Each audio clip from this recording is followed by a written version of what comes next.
সাথে বাংলার জনগণের কোন সম্পৃক্ততা ছিল না। এই জন্য তারা দিল্লিকে এক প্রকার প্রভু বানিয়ে তাদের মসনদ টিকিয়ে রেখেছিল।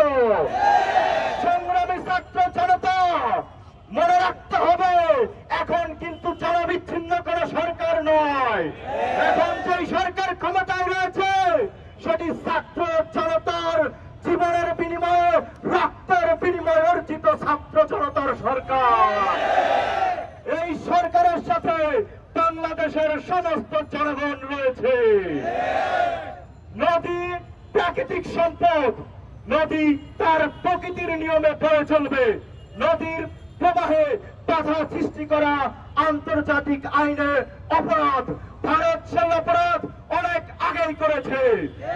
ভারত খরা মৌসুমে আমাদেরকে পানি না দিয়ে আমাদেরকে খরায় রাখে, আবার যখন বর্ষার মৌসুম আসে তখন পানি ছেড়ে দিয়ে আমার মা বোনদেরকে, আমার কৃষক শ্রমিক ভাইদেরকে তারা ডুবিয়ে মারে। আমরা বাংলার ছাত্র জনতা স্পষ্ট ভাষায় বলতে চাই, দিল্লি আপনি আগে যেইভাবে আধিপত্যের আচরণ করেছেন, আগ্রাসনের আচরণ করেছেন, সেই দিন ভুলে যান। ফ্যাসিস্ট হাসিনার আমল শেষ হয়ে গেছে। এখন ছাত্র জনতার সরকার রয়েছে।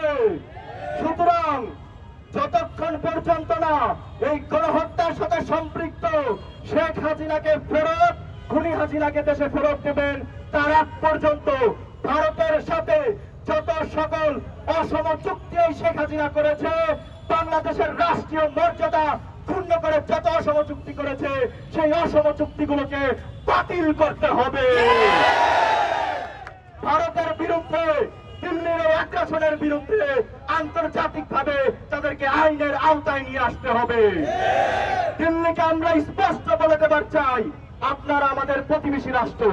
আপনারা দেখুন, আপনার যেগুলো প্রতিবেশী আছে, নেপাল, ভুটান, মালদ্বীপ, কেউ কি আপনার সাথে আছে? আপনার আগ্রাসী আচরণের কারণে সকলের কাছ থেকে কিন্তু আপনি প্রত্যাখ্যিত হয়েছেন।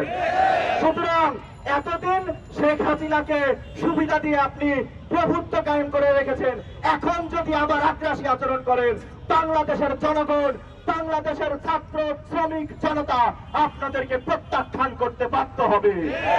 আমরা চাই না আপনাদের সাথে বন্ধুত্বপূর্ণ কিংবা সৌহার্দ্যপূর্ণ সম্পর্ক নষ্ট করতে, তবে আপনাদের সচেতন হতে হবে। বন্ধুত্ব মানে প্রভুত্ব নয়, বন্ধুত্ব হবে সমতার ভিত্তিতে, বন্ধুত্ব হবে ন্যায্যতার ভিত্তিতে। অন্যায্যতার ভিত্তিতে কোনো সম্পর্ক ভারতের সাথে চলবে না।